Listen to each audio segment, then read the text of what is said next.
दुख से सुख की अनुभूति। जब मनुष्य अपनी गलती को स्वीकार कर लेता है और होने वाली घटना को और आर्थिक जनहानि या अपमान से सीख ले लेता है, तो वह दुखी होकर बुराई को छोड़ करके अच्छे मार्ग पर चल निकलता है।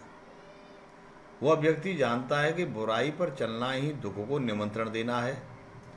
जो उसके होने वाला दुख या दर्द या पीर है, कष्ट है, वो पहचान जाता है। वह उस क्लेश के जाल में नहीं फंसता है, तभी उसे सुख की ओर बढ़ने का अवसर मिलता है। जब सुख, समृद्धि, शांति, स्वास्थ्य, एकता, प्रेम उसे मिल जाते हैं, तब वह दुख से सीख लेकर के सुख का अनुभव प्राप्त करके सदैव के लिए दुख के कारण से मुख मोड़ करके सुखान्मुख हो जाता है।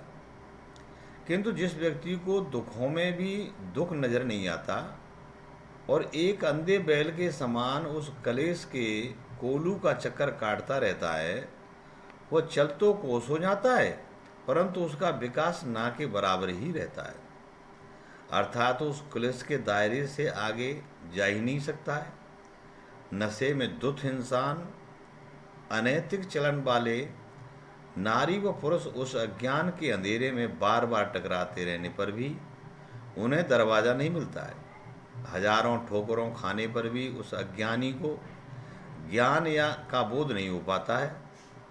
इस तरह वह भटकता भटकता इतनी दूर चला जाता है कि वह अपनी पहचान और साख तथा कुल खानदान तथा कर्तव्यों को ही भूल जाता है। और ऐसा व्यक्ति ना तो खुद जानता है कि उसे क्या करना है, तथा यदि जानता भी है तो अनजान बनकर अपने ही हाथों से अपने पैरों पर कुल्हाड़ी मारता फिरता है। किंतु सत्य मानने को राजी नहीं हो सकता, क्योंकि उसकी मनमानी व जिद से ही उसे गर्त में ले जाने का कार्य होता है। जब इंसान पर दुख का पहाड़ गिरता है, तभी इंसान में जागृति और जोश पैदा होता है। आलस्य इंसान तभी जागता है जब उसके सारे सहारे छूट जाते हैं। इंसान को जब प्राणों की आन पड़ती है, तभी वह सोच विचार करता है। तब तक तो वह पेंडुलम की तरह कभी इधर कभी उधर घूमता रहता है। जब वह उसके जब मनुष्य दुख का सामना करता है, तभी वह अपने आप को सुधारने और संभालने की कोशिश करता है। ईश्वर के प्रति आस्थावान बनता है, विकारी दुनिया का संग छोड़ देना पसंद करता है। जब उसके अपनों पर दुख दर्द का साया पड़ता है, तभी उसे दुख दर्द का अनुभव भी होता है। दुख इंसान को जगाने की दवा है, सुख इंसान को सुलाने की औषधि है।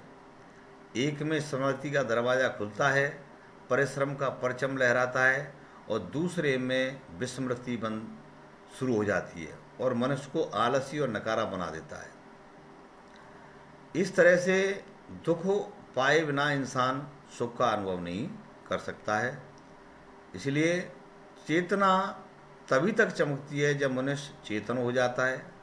अचेत अवस्था में तो इंसान का जीवन ही मरघट के समान हो जाता है, जो एक अभिशाप और विडंबना एवं व्याधि है। अतः हमें सीख लेनी चाहिए और सुधर करके अपने कार्य को करना चाहिए। धन्यवाद।